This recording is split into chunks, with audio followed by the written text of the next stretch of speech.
Muy buenas noches, señoras y señores. El Consejo Universitario y la Rectoría de la Universidad Técnica Nacional les dan la más cordial bienvenida a la conferencia Juan Rafael Mora Porras, víctima del más execrable crimen de Estado, a cargo del académico y escritor Armando Vargas Araya. Con esta conferencia, la UTN concluye el día de hoy con la conmemoración del 154 aniversario del fusilamiento del prócer de la patria, Juan Rafael Mora Porras, ocurrido en la ciudad de Punta Arenas.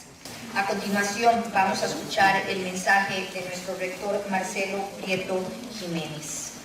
Quisiera en primer lugar darle una bienvenida muy especial a nuestro invitado especial de hoy, a nuestro querido amigo Armando Vargas y a su esposa, su señora esposa, doña Marta, que nos acompañan hoy de manera muy especial en un día muy ajetreado para ellos. Muchísimas gracias por estar con nosotros, Armando y Marta. Compañeros de la Universidad Técnica Nacional, la comunidad universitaria, docentes, estudiantes, compañeros del personal administrativo, señores invitados especiales, muchas gracias por estar acompañándonos en esta actividad tan importante para nosotros.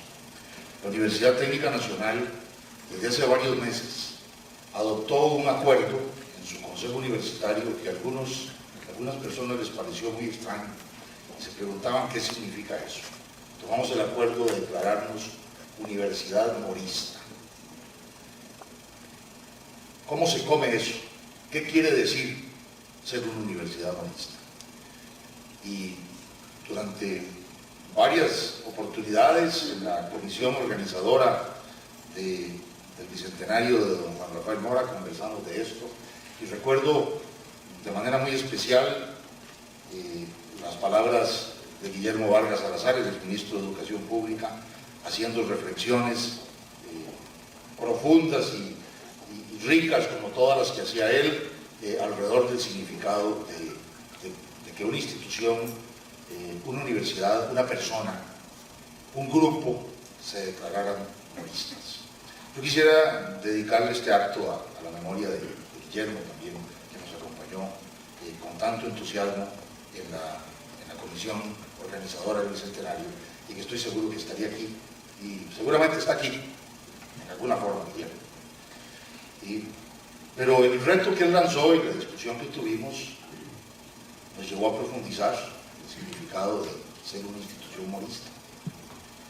Armando ahora ha recuperado un decálogo morista, que me imagino que va a circular muy pronto, si no ha circulado ya, una obra bellísima de 10 artículos que resumen lo que significa ser morista, y lo hizo especialmente para los niños de Costa Rica, pero me parece que de ahí se extraen también razones y fundamentos suficientes para entender qué es una universidad morista, qué es una institución morista. Una institución morista es una institución en la que sus miembros, sus componentes, sus integrantes, su comunidad pone, primero que todo, por encima de todo, el amor a la patria. El amor a la patria y el amor a la libertad. Y es una comunidad, es una institución que trabaja diariamente reafirmando con entusiasmo y con denuedo el patriotismo y el respeto y el cariño por la patria, por nuestro pueblo y por nuestra tierra. Y es además una institución que copia de don Juan Rafael Mora, que recoge de don Juan Rafael Mora varias características de su personalidad, varias muestras de su carácter. En primer lugar, su enorme amor al trabajo. Una universidad morista es una universidad que trabaja, una universidad que pone empeño y esfuerzo en su trabajo, y su trabajo es, en una universidad, el estudio y la creación del conocimiento. Pero también es una universidad que tiene una enorme tenacidad, como la tuvo Mora, una tenacidad fuerte y decidida, una convicción de que se va por el buen camino en lo que se está haciendo y que se va a obtener la victoria final en lo que se está construyendo a favor de la patria, a favor de la tierra costarricense y a favor del pueblo costarricense. Yo me imagino que don Juan Rafael Mora tuvo muchos desmayos en esta lucha tan terrible que tuvo que emprender, pero estoy seguro también que jamás dudó de la victoria final, jamás debe haber dudado, jamás puede haber dudado de la victoria final, y trabajó en función de esa victoria, seguro del triunfo, seguro de que iban a prevalecer los mejores ideales que él representaba. Si una institución recoge estos valores, si una institución recoge esta forma de entender su andadura por la historia, si una institución recoge esos principios, tiene derecho a llamarse una institución morista. Amor por la patria, amor por la soberanía costarricense, por su independencia, amor inclaudicable por la libertad y amor también por el trabajo, por el sacrificio, por la responsabilidad y por la victoria que sabemos que siempre se alcanza cuando se lucha por una causa buena, como la que luchó Juan Rafael. Y eso que Mora tuvo que enfrentar, lo que ni siquiera nos imaginamos ahora, lo que ni siquiera nos imaginamos en este momento.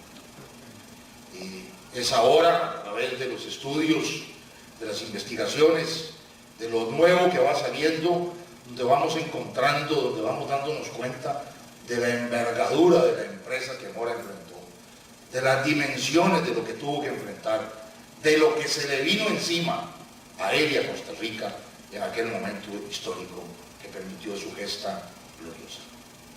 Y hoy lo recordamos en el 200, en el bicentenario de su nacimiento y en el 154 aniversario de su fusilamiento, de su asesinato. Lo recordamos con cariño, con respeto, con pasión y con compromiso de seguir su ejemplo. Y avanzamos cada vez más disipando las nubes de la leyenda negra que siempre trató de enlodarlo y siempre trató de esconder las responsabilidades de sus detractores, de sus asesinos, de sus enemigos y de quienes se le opusieron. Hoy le contaba yo a los compañeros que nos acompañaron, que estuvieron con nosotros, cuando izamos a media asta la bandera de Costa Rica y la bandera de la universidad, recordando el crimen. Les contaba yo que cuando yo estuve en la Escuela República de Guatemala, hace muchísimos años, en primaria, muchísimos años ya, nos contaban nuestras maestras cuando hablábamos del 11 de abril y la gesta del 56, aquella leyenda de que había habido un jinete que había sido mandado por el gobierno de Montealegre a darle el indulto a don Juanito y que había cabalgado toda la noche para llegar a impedir que, por la bondad del gobierno, llegar a impedir que don Juanito fuera fusilado.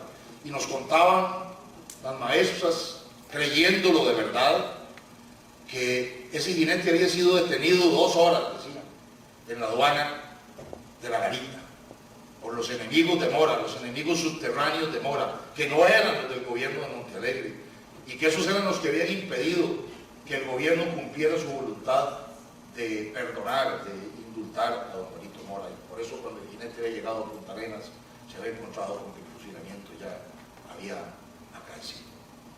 Hoy sabemos que sí hubo un jinete, desde luego, hubo un jinete que recorrió a galope tendido la distancia entre San José y Punta Arenas, pero no iba a que no fusilaran a don Juanito Mora, sino que iba corriendo a llevar la orden de fusilamiento del general Cañas, que no podían permitir que también él siguiera el movimiento. Hoy vamos a conocer de la boca de uno de los historiadores más destacados, del principal historiador morista de Costa Rica, la verdad de esos acontecimientos, de ese execrable crimen de Estado. Yo quisiera que esta conversación de hoy, que este acto de hoy, sea desde luego y fundamentalmente un recordatorio a la memoria de don Rafael Mora Porras y de su lucha enorme por la libertad de los costarricenses, pero quisiera que también fuera un homenaje a Armando Vargas Araya. Sin Armando Vargas, motor eficiente y poderoso, vigoroso e incansable, recogiendo los valores moristas de amor al trabajo, de tenacidad, de lucha incansable, de abnegación. Sin Armando Vargas, probablemente todo lo que ha ocurrido en Costa Rica en los últimos años, en recordatorio de don Juan Rafael Mora Porras, desde el mayor conocimiento que tenemos todos, hasta su declaratoria como héroe nacional y libertador de Costa Rica, y todo lo demás, sin Armando, esto no hubiera sido posible. Yo me atrevo a decir que no hubiera sido posible.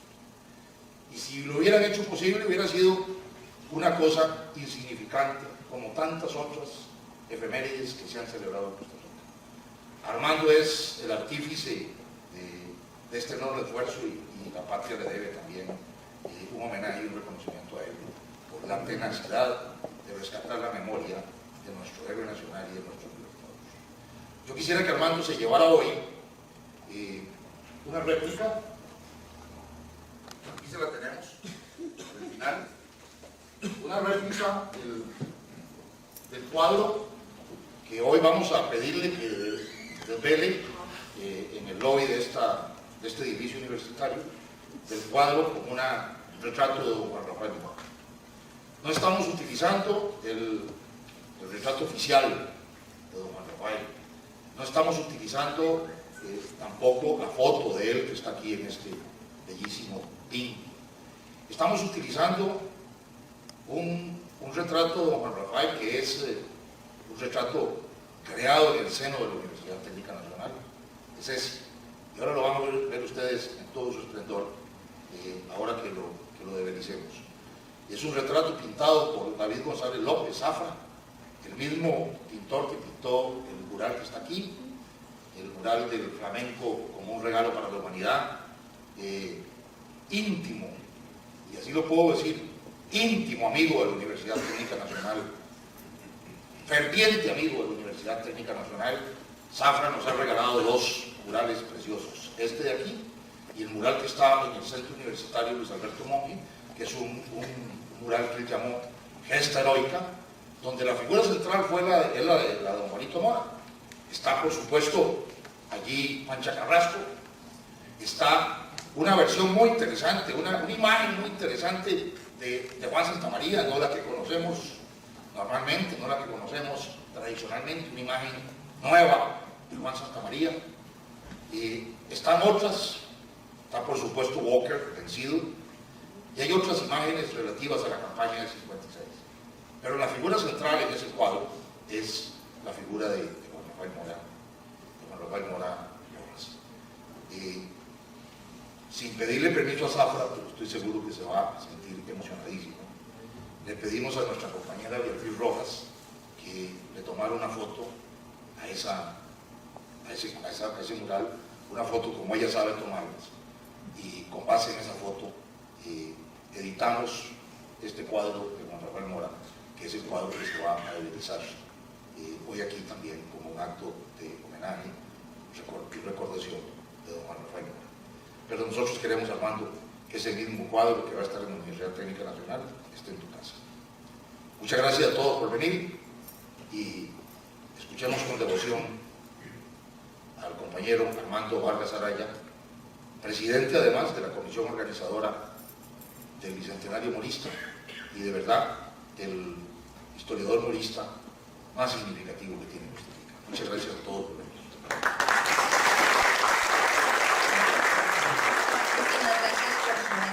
Me voy a permitir hacer una reseña del amplio currículum del señor Armando Vargas Araya.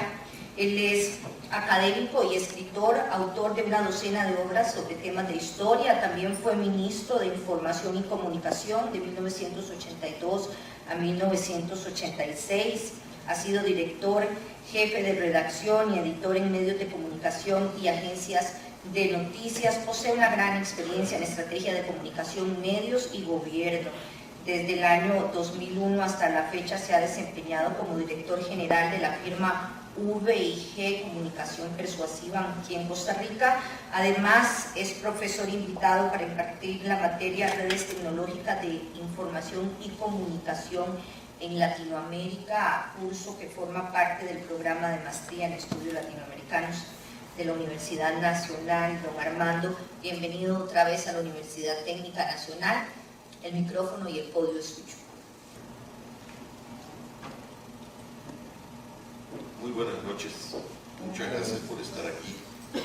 Muchas gracias al señor rector por sus palabras tan amables. Mi presencia aquí es la continuación del compromiso de esta universidad morista en estos días, porque hace poquito estuve en la sede del Regional de San Carlos en una conferencia muy hermosa que se organizó allá con una gran participación, un gran entusiasmo, y también ellos facilitaron una conversación en el Liceo de San Carlos. Hoy es un día muy especial para nosotros en nuestro país. Hemos tenido esta mañana a las 11 el acto nacional de homenaje a Juan Rafael Mora, sin precedentes en la historia de esta patria, en el cual participaron el Poder Ejecutivo, el Poder Legislativo, el Poder Judicial, el Cuerpo Diplomático, la Municipalidad de San José, altas autoridades, al pie de la estatua de él, frente al Correo Central, transmitido por televisión, radio e internet a todo el país. Y fue una muy hermosa actividad. Y ahí la señora alcaldesa de San José anunció el propósito de construir, de poner en marcha el proceso para construir un mausoleo en donde reposen con toda dignidad, con una llama eterna, los restos del presidente Mora, del general José María Cañas y del general José Joaquín Mora. Y lanzó de una vez el llamado a los poderes del Estado, a las instituciones, a la sociedad civil, a los centros de educación, a la empresa privada, para que no sea una magna obra producto del presupuesto de la municipalidad solamente, sino que haya posibilidad de una gran participación en levantar este santuario cívico, que fue decidido en 1876 por el Congreso de la República y que aún no se ha hecho realidad. Pero dichosamente ya el proceso está en marcha. El señor presidente de la República, en sus muy hermosas y elocuentes palabras, hoy dijo que sí, que hoy es el aniversario del asesinato de don Juan Rafael Mora, pero que él quería reflexionar más sobre la vida que sobre la muerte. Yo los invito hoy a que pasemos por las filminas preparadas, que tienen mucho texto y pocas ilustraciones, y que usemos esto como base para una conversación, si ustedes lo tienen a bien, tan pronto termine la breve presentación inicial, y que tomemos el fin de Mora y a partir de ahí podemos entonces conversar sobre otros temas para tratar de tener una visión más completa de lo que significa este bicentenario. Escuchaba que algún locutor de televisión tuvo problemas con la palabra execrable. Está usada con mirilla telescópica. Execrable es una palabra que tiene una traducción, viene del libro del Deuteronomio, cuando una execración de un lugar sagrado. En Costa Rica, desde luego, tiene una connotación distinta, pero que suene a otra cosa es cuestión que no corresponde al idioma español. Pero esa palabra execrable está escogida con mucho cuidado. Hoy es el día del aniversario del fusilamiento, de la muerte, del asesinato de él, y en esta recreación de un artista alajuelense, Carlos Aguilar Durán, que tiene una obra extraordinaria en torno a la guerra patria y a Juan Rafael Mora. Fue muy interesante, o es muy interesante comprobar ahora que cuando se acordó por el gobierno de la República asesinar al padre de la patria, no hubo un costarricense que tuviera las agallas para dar la orden de disparar, y tuvieron que recurrir a un extranjero para que lo hiciera. Y cuando Mora cayó a las 3 de la tarde del domingo 30 de septiembre de 1860, el momento más triste y más trágico de la historia de nuestro país, todavía dio señales de vida. Y entonces un oficial del ejército se acercó y con un revólver lo remató de un tiro en la cabeza. Eso lo reportó el periódico New York Times. Desde luego, ningún periódico de Costa Rica lo reportó. El crimen de Estado que aún nos avergüenza, dice el acuerdo legislativo de 2010, que fue motivado por choques de intereses materiales y personales ajenos al bien común de la patria. En el monumento de 1918, en Los Jogos en Punta Arenas, es una columna tronchada para recordar que esas vidas fueron cortadas ahí. La de Mora, la de Caña 2 días después y la de unas 10 personas por lo menos, más, cuya historia hay que escribir. ¿Cuáles fueron esos intereses pecuniarios individuales? Don Cleto González Víquez, gran historiador, escribió en el año 31, el presidente José María Montealegre era cuñado de Mora, y aunque la señora que produjo ese parentesco de afinidad había fallecido años antes, lo natural había sido guardar esa consideración de familia. Llena de amargura pensar que la muerte de Mora obedeció mucho más que a conveniencias del Estado y a necesidades del gobierno, a venganza de agravios personales. El sacrificio de Mora y de Cañas era innecesario y fue altamente perjudicial, no solo por el descrédito que trajo a Costa Rica, sino también porque sembró por largo tiempo odios profundos en una sociedad diminuta que podía surgir y valer solo por la unión y concordia de todos sus individuos. En efecto, el doctor José María Montealegre, presidente provisional después del golpe de Estado del 14 de agosto de 1859, era presidente de la República en el momento de ordenar el asesinato, el crimen de Estado contra el presidente Mora. Había estado casado por 13 años con una hermana de Juan Rafael, Ana María Mora Porras. 13 años, 11 nacimientos. Es decir, la tuvo siempre como una mandolina al revés. Algunos de esos sobrinos de Juan Rafael Mora, él era el padrino del bautismo de ellos. Era su padre espiritual, como se decía entonces. Y sin embargo, no le tembló la mano para ordenar el asesinato.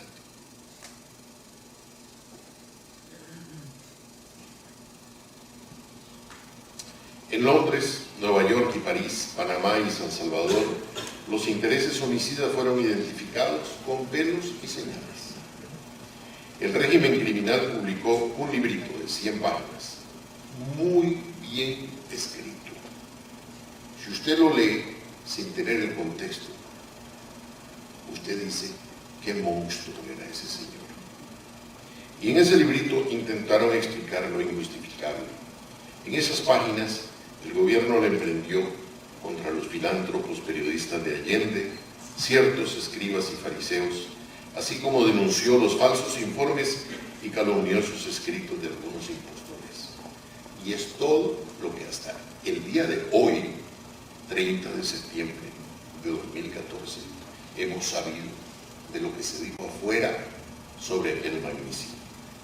esa verdad conocida en el exterior estuvo oculta por 154 años. Y ahora vamos a ver un resumen de algunas de las cosas que se dijeron fuera de Costa Rica. En Londres se publicaba un periódico, El Español de Ambos Mundos, que circulaba por todo el mundo de habla española.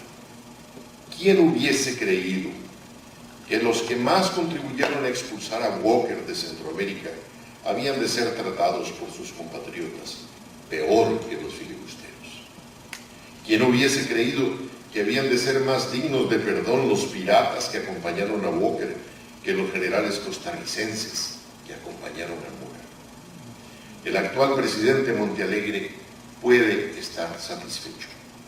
Casado con una hermana de Juan Rafael Mora, de la cual tiene 10 hijos, sentenció a muerte a su cuñado. Casado con la hermana de la esposa de José María Cañas, sentenció a muerte a su concuñado. Este doble y cobarde asesinato y la serie de aquellos que le han precedido hacen la apología del hombre que se encuentra al frente actualmente del gobierno de aquella república. Lamentamos la época aciaga que se ha inaugurado para la república con las matanzas de Punta Arenas. Insisto, hoy es la primera vez que se lee este texto en Costa Rica. Nunca se ha publicado. En Nueva York se publicaba Le Courrier des États-Unis, que era un periódico de la emigración francesa que circulaba por toda América, desde San Francisco hasta París. Un drama político acaba de ensangrentar y de deshonrar al mismo tiempo los anales de la América Central. Las ejecuciones han causado un profundo estupor.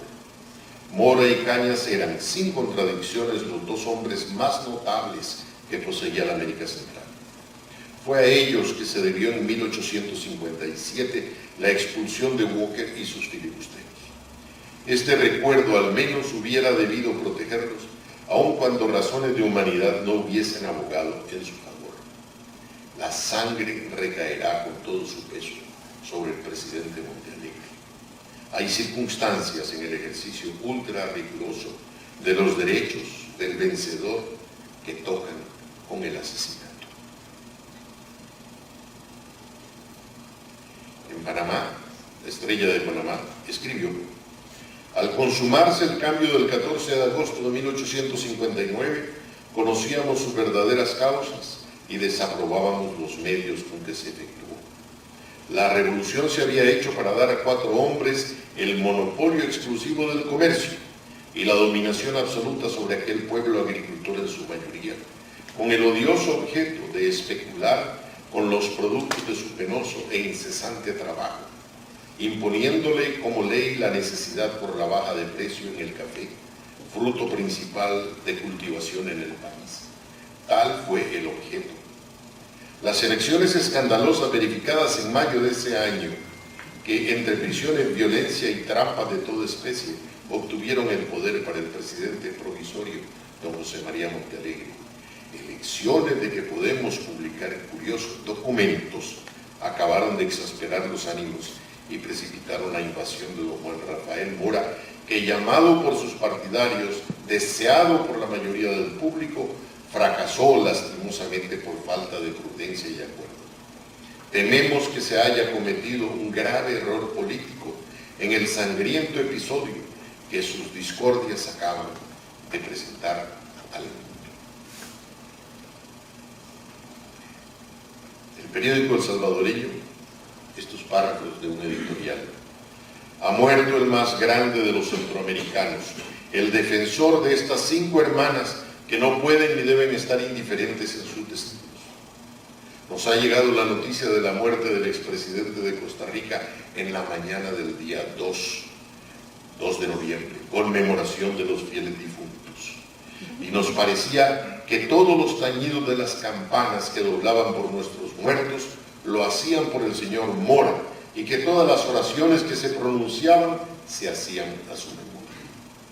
Después de una lucha desigual, Mora cae en manos del doctor don José María Montealegre, don Francisco María Iglesias, don Vicente Aguilar, y se ordena su ejecución en plazo angustiosísimo y sin escuchar la palabra que él pudiera decir en su defensa.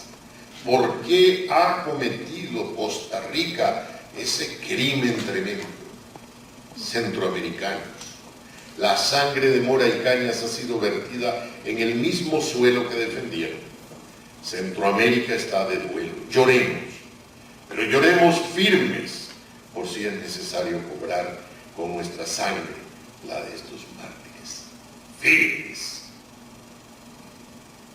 Nunca se ha reconocido este texto en Costa Rica.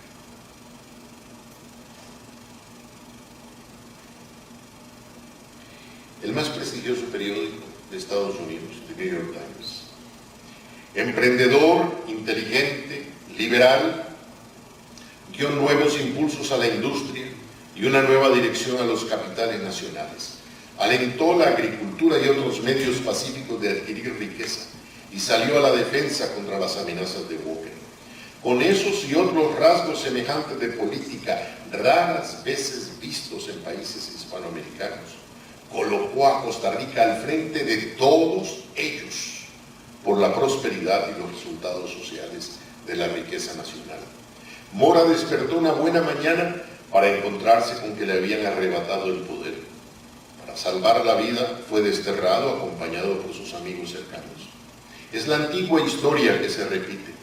En todas las épocas la gente apedrea a sus profetas, excepto en Hispanoamérica, a donde se solazan en hacerlo con mayor fruición y saña que en otras partes de la cristiandad. La discusión política acaba ahí con la espada en la mano. La población de Punta Arenas lo recibió con entusiasmo y difundió su proclama por el país. El gobierno conservador actuó con sorprendente prontitud, rodeó al jefe revolucionario, destruyó su naciente tropa y capturándolo a él y a sus ayudantes, incluido Cañas, el viejo antagonista de Walker, los pasó por las armas en el acto. La fatalidad fue tan rápida como sanguinaria. Es una regresión cruenta del progreso a la reacción, del pensamiento libre a la superstición.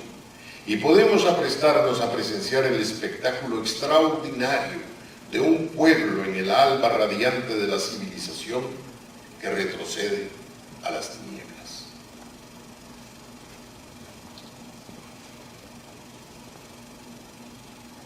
Este testimonio es de París. En Costa Rica, ese sacrificio de un gran ciudadano podía explicarse solo por un odio personal de la más sórdida índole. Así fue como no se equivocó la opinión pública. Las razones de Estado alegadas en las publicaciones oficiales no convencieron a nadie. Todo el mundo conocía el detalle de las sustracciones comerciales del señor Vicente Aguilar. El señor Mora había escrito a su esposa una hora antes de morir una carta de adorable ternura, en la cual declaraba, como cristiano que soy, que Aguilar me debe más de 200,000 pesos. 1.000.000 de francos, dice el escritor Félix Belli en París.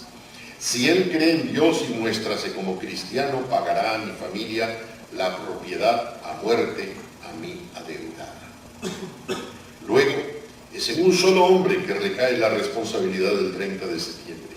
Fue él quien, como ministro de Hacienda y de Guerra,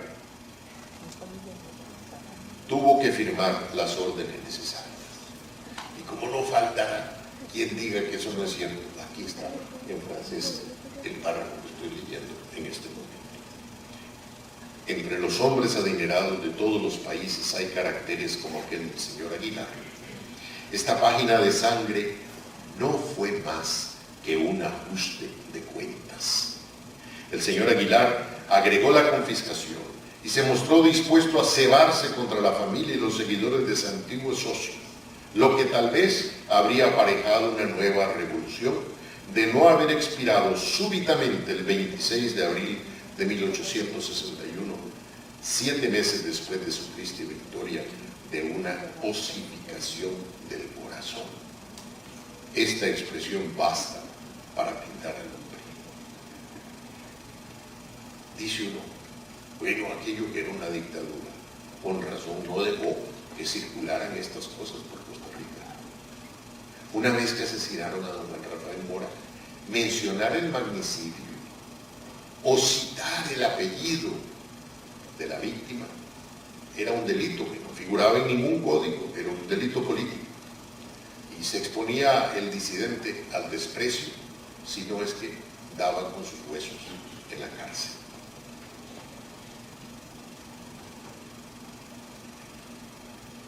Mora escribió 2 cartas cuando ya estaba condenado a muerte, a su hermano Miguel Mora y a sus cuñados José Antonio Chamorro y Manuel Joaquín Gutiérrez. Les dijo: Dios recibirá mi alma y tendrá misericordia de mí. Les ruego que aún a los que me sacrifican los perdone, como yo los perdono. Y a su esposa: recordarás que yo tenía mis motivos para tener tanta repugnancia para invadir este ingrato país, y que lo hice instigado por los que me han sacrificado. Dios los perdone como yo los perdono.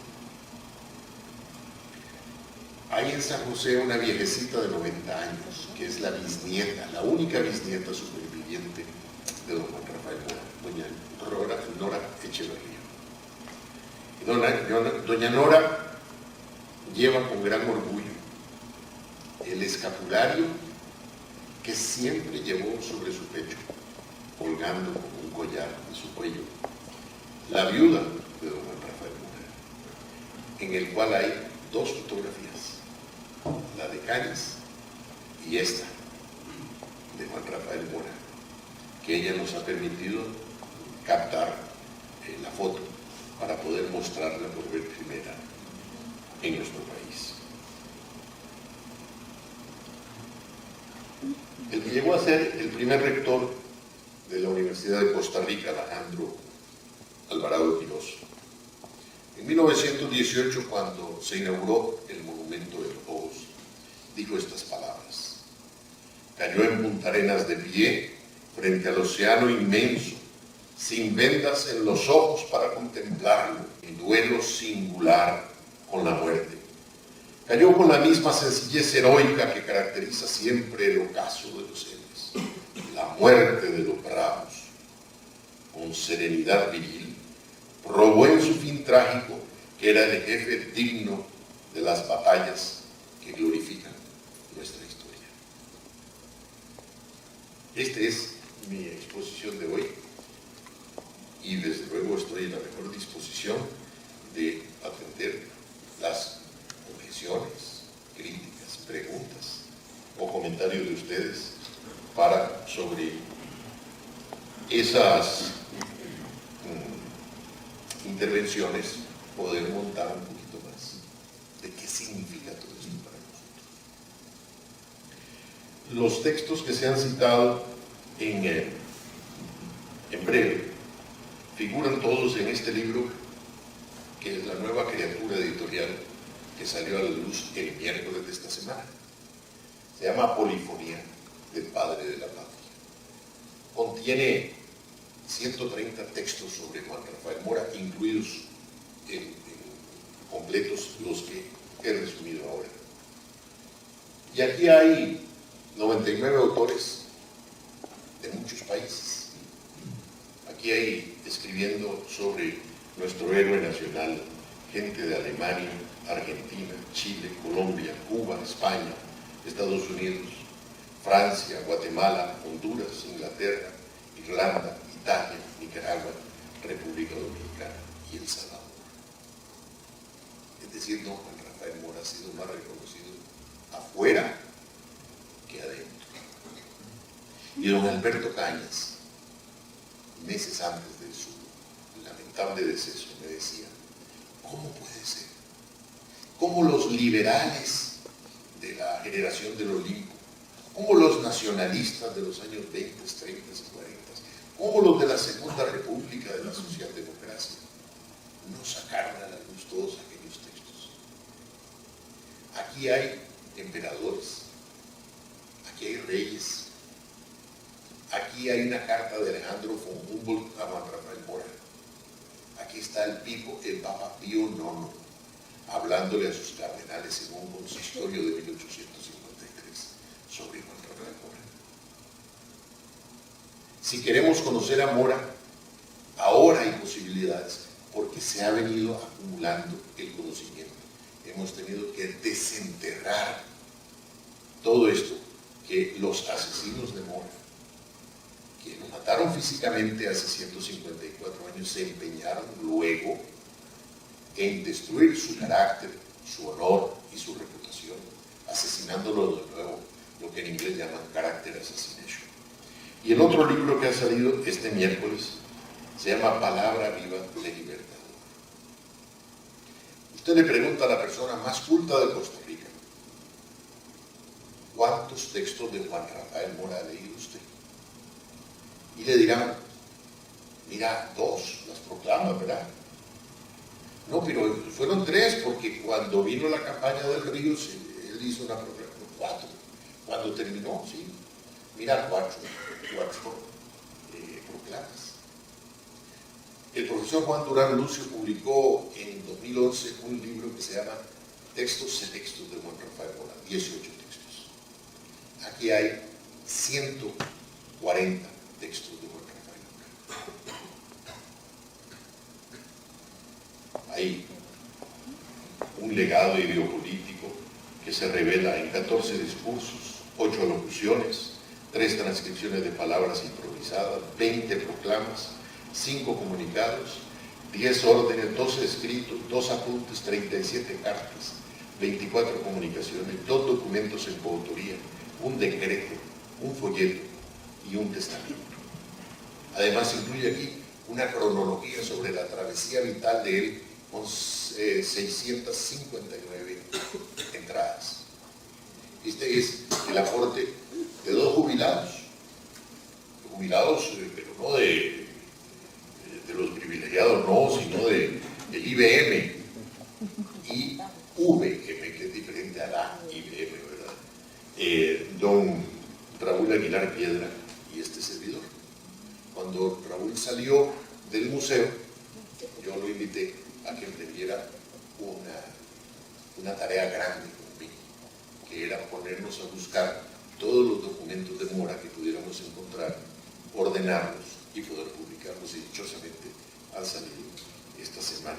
De manera que cada vez se conoce más sobre Mora y hoy tenemos la posibilidad de conocer las raíces de quiénes somos nosotros, de dónde venimos, para poder decidir hacia dónde queremos ir, como sociedad, como país, como nación.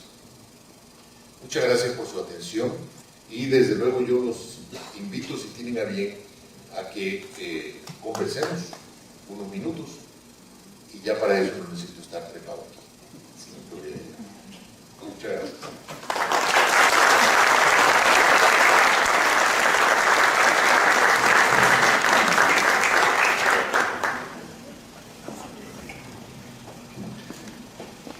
Bueno, los que quieran hacer preguntas me levantan la mano. Quisiera iniciar yo con 2 preguntas.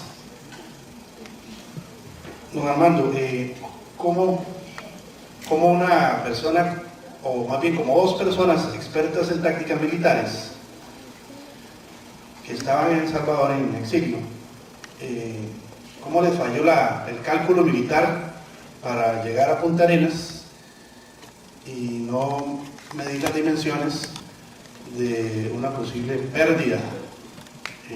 Es que quizá el ejército del gobierno estaba muy armado, o que la gente que lo apoyaba a él no era suficiente.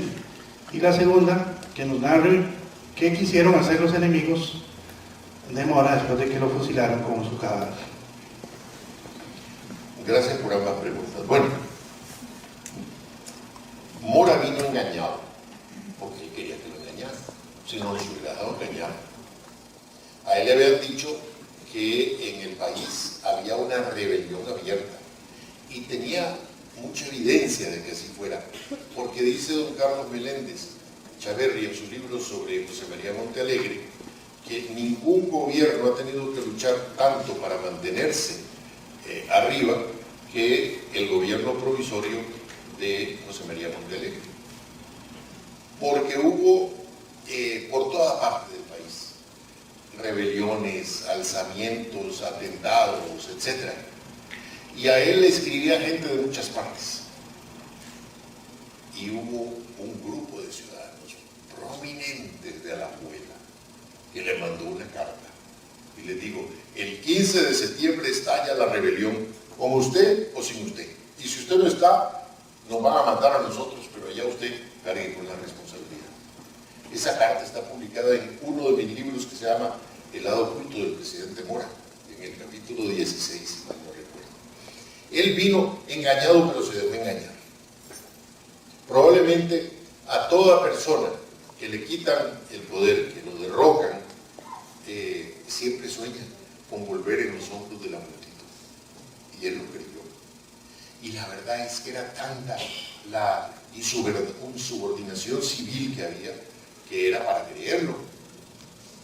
Y a él le habían dicho que el día que llegara habría muchos estallidos en todo el país y que esto no se iba a resolver en los arenales calientes de Punta Arenas, sino en las tierras frías del Valle Central. Resulta que el gobierno tenía espías metidos en el morismo. Y se dice que fueron muchas las casitas de alquiler que construyó el señor que traicionó a Mora. Nunca falta un Judas, y un Judas Iscariote de San José, dice una crónica de aquella época escrita por don Manuel Argüello. De tal forma que él fue víctima de un engaño, pero él se prestó un engaño. Él se prestó. O sea, él pudo haber entrado por Guanacaste y podía salir. Todas las invasiones de Costa Rica siempre son por Guanacaste. Y regresan, si les va mal, se devuelven. Yo creo que los mayores aquí recordamos varias de ellas, o algunas de ellas, ¿verdad? La segunda pregunta: ¿qué fue lo que pasó? Hoy, después de la actividad en la plaza de Juan Rafael Mora, se me acercó una persona y me dijo: acuérdese que en 1876 el Congreso, cuando toma la decisión de construir un mausoleo, que no se ha hecho, que hoy se anunció que se va a hacer, la ley dice también que el Estado y la sociedad deben cumplirle a Juan Rafael Mora y darle honras fúnebres como las que merecía. Porque hasta hoy el Estado costarricense no ha hecho un funeral para Juan Rafael Mora. Lo que decidieron los matarifes que fueron a Punta Arenas de cacería humana, fue emborrachar a un grupo de gentes, y en el momento en que lo ultiman, dan la orden para que esa gentuza borracha cargara el cadáver y lo tirara al mar, al estero, como escribió el gran alajuelense que fue don Rafael Obregón de Loría, como pasto para las bestias marinas. Dichosamente había un gran caballero en Punta Arenas que era el cónsul de Francia, llamado Jean-Jacques Bonfil, y conocido aquí como luego Juan José Bonfil.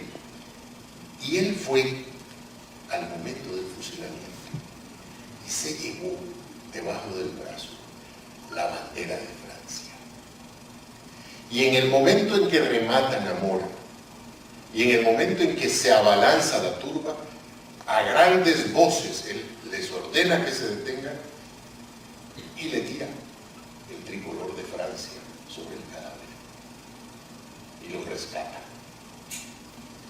Y con 2 personas más, al final de ese día lo llevan a su casa, lo amortajan y en un bote lo llevan en una chalupa, cruzan el estero y en un sitio recóndito al otro lado del estero le dan sepultura. Ahí estuvo varios años, hasta que fue exhumados sus restos.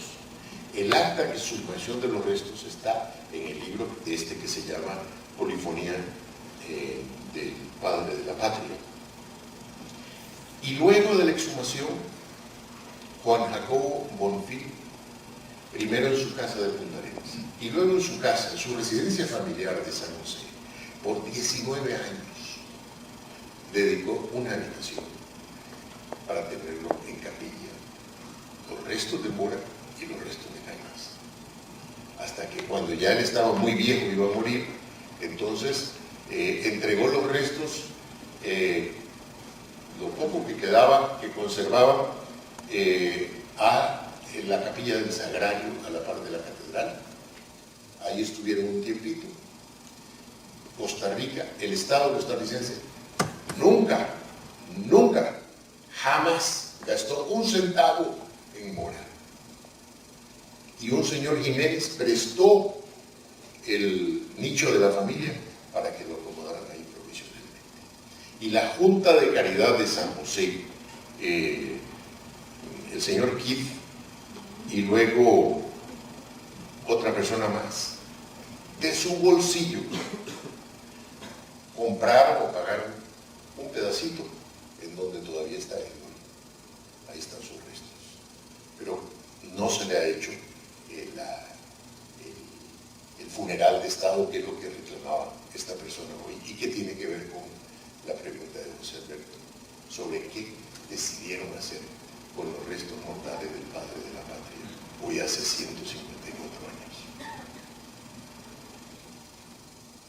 ¿Alguien más?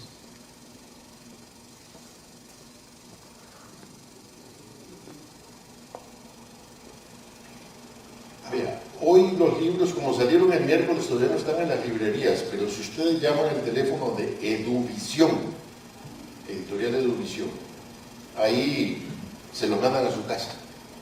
O sea, usted los puede ordenar por teléfono y ellos se los mandan por correo a la casa. Se llama Eduvisión. Aún más, le voy a dar el teléfono. No hay nada, me cuesta abajo. Le hago el servicio de una vez de darles la información. ¿Dónde está Jason? Allá. Yo lamento que hoy no tuviera yo una conferencia alegre, sino muy triste, pero muy real. 2294-5100. Y por primera vez Eduvisión ha decidido que como estos libros la gente quería adquirirlos pronto, decidieron de aquí a diciembre darle el servicio de mandarlo por correo, al costo del correo, de manera que ahí lo pueden conseguir. Buenas noches y agradecerle su presencia aquí. El juicio de la historia siempre ha reivindicado personajes a lo largo del tiempo, ¿verdad? Lastimosamente. Sin embargo, es nada más a modo de un comentario. Yo veo con beneplácito como aún, por ejemplo, en el caso Media, ya los programas de estudio, ese libro, el primero que usted mencionó, el de El lado oscuro del presidente Mora, ya está siendo incluido efectivamente ya desde en este momento para el estudio de los muchachos. Yo creo que es un primer paso, ¿verdad?, en este avance. Sin duda, y muy importante. Sí, resulta ser que el Consejo Superior de Educación, que constitucionalmente es el órgano supremo de la conducción de la educación de Costa Rica, no solamente decidió incluir ese libro, El lado oculto del presidente Mora, que es el lado brillante de su vida, porque nos habían presentado solo el lado oscuro, y lo que nos había ocultado el lado brillante del estadista que fue. Ellos decidieron incluir ese y 3 libros más sobre la época de la guerra para lectura en 10º y 11º año. Eso es así. Este año no, porque por la huelga tuvieron que aligerar la carga del bachillerato y lo sacaron por este año, pero me han dicho que continuará. Pero además de eso, el Consejo Superior de Educación, ya que don Marcelo mencionaba a nuestro recordado colega Guillermo Vargas Salazar, porque él fue el que inspiró el acuerdo, tomó la decisión de nombrar el curso lectivo de 2014 Año Lectivo Libertador Juan Rafael Mora. Por primera vez en 154 años, emitió el Ministerio de Educación Pública una guía didáctica para el mes de la patria en torno a Juan Rafael Mora, que incluye, entre otras cosas, el rescate de este himno de 1926, que no existía, estaba muerto, totalmente desaparecido. Ese himno de 1926 se publicó en 1929 en una recolección que hizo don Luis Doble Segreda cuando fue secretario de Instrucción Pública, de cantos cívicos, cantos escolares, etcétera. Los juntó, los publicó, y fue la última vez que se supo algo de ese himno. Y de ahí en adelante lo metieron debajo de la alfombra o en el cuarto de los chuches viejos.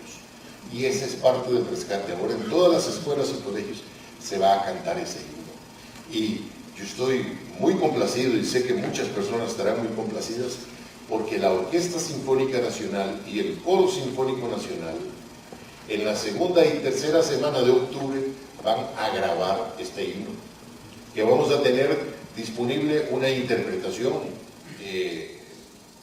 no digamos con todos los fierros, pero con todos los instrumentos y todas las voces, para que sea la norma de cómo se interpreta el himno.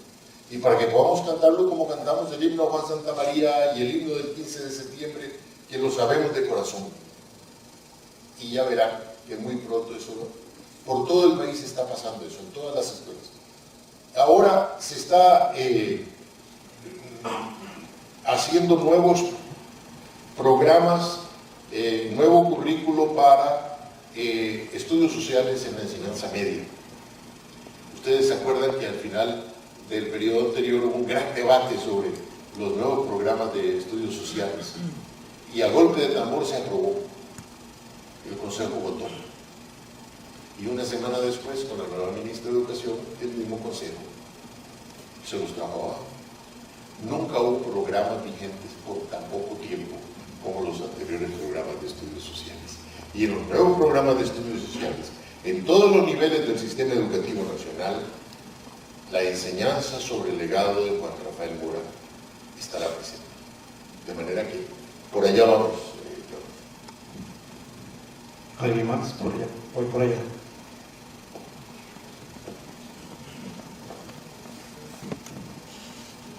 Ustedes me dirán cuántos minutos más tenemos.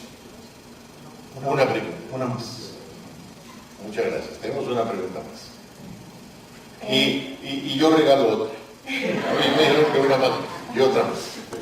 Me gustaría como que me explicara qué imagen te gustaría vender a los futuros niños que vienen ahora, como se dice, van a incluir un programa nuevo, educación y todo. ¿Qué queremos cambiar de la historia? ¿Qué queremos venderle a estos niños? Yo no quiero venderle nada a nadie. Yo quiero que todos descubramos quiénes somos y que nos reconciliemos con nosotros mismos, los costarricenses. Se trata, aprender es un proceso de descubrir, de iluminar en el interior de cada persona lo que está ahí y que es parte de cómo fuimos creados como seres humanos.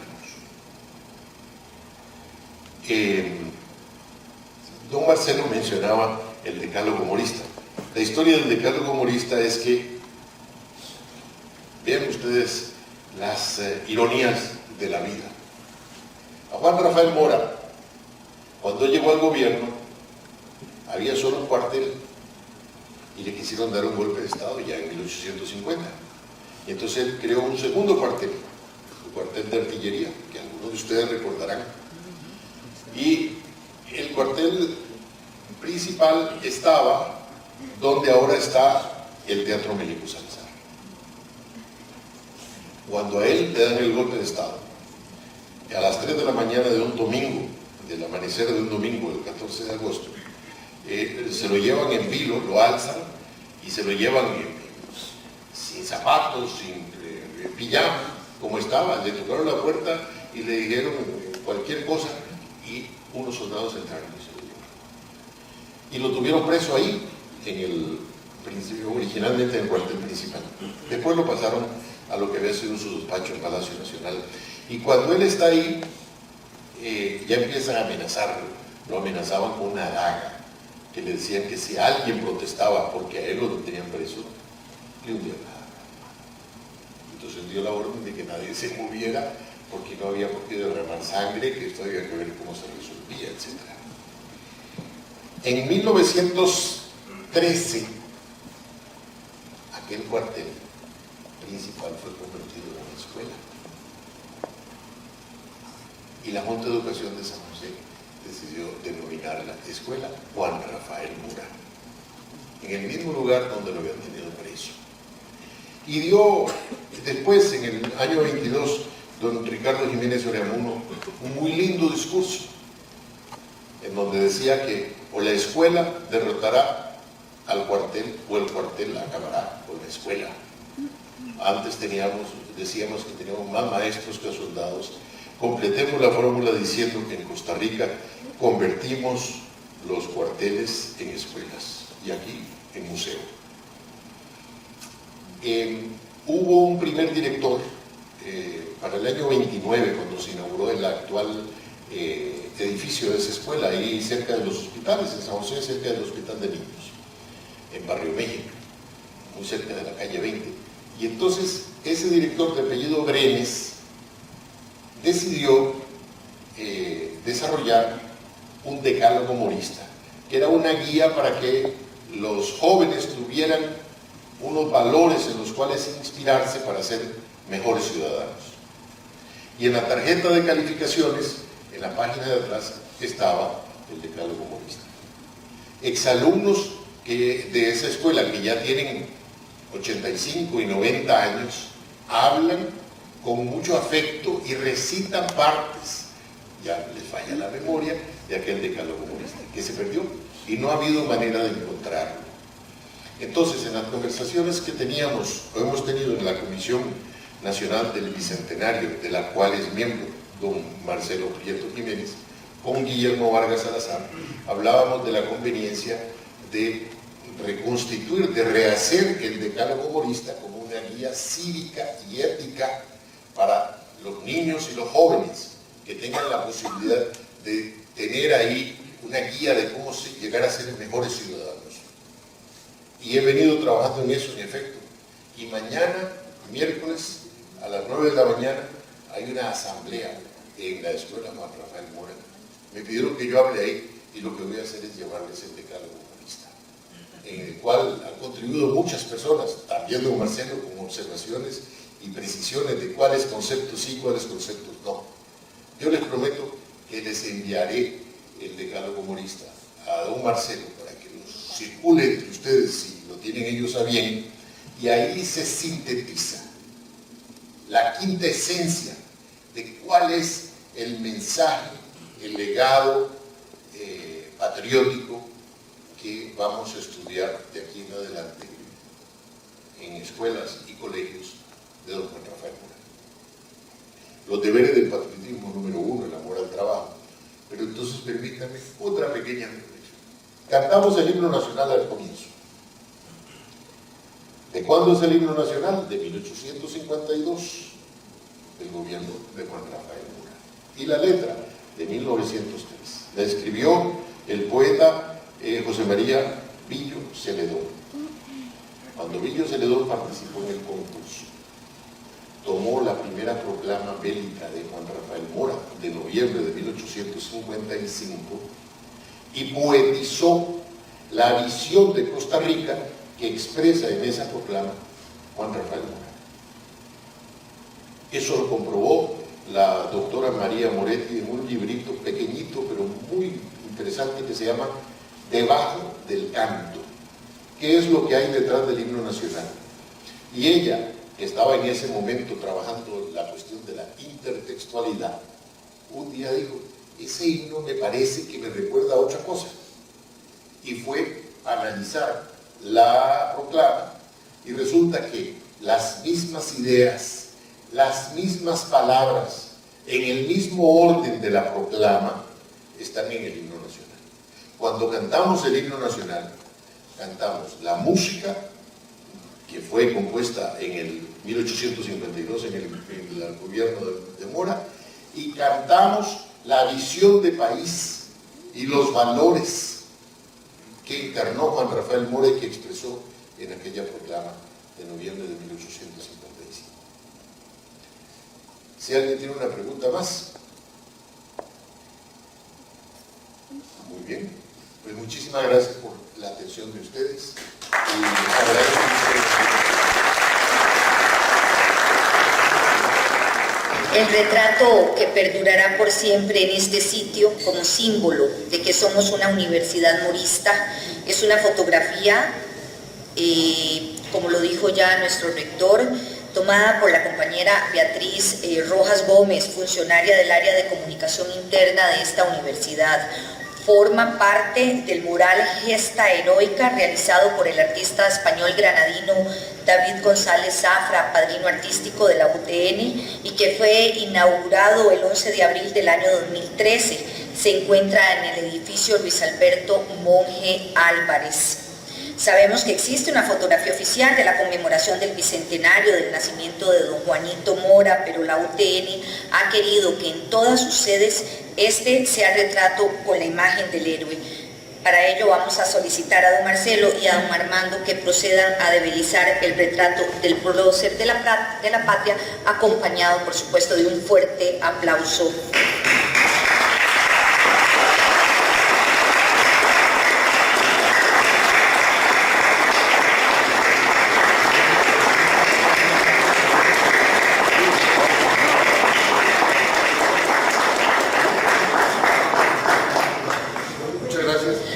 Muchísimas gracias por acompañarnos en esta noche. Sí, don Armando, por favor.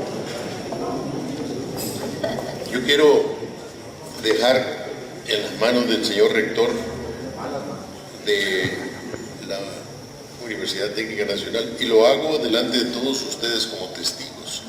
No es un obsequio para Marcelo Prieto Jiménez, sino para la biblioteca de los 3 ejemplares: Polifonía del Padre de la Patria, Palabra Viva del Libertador y El lado oculto del presidente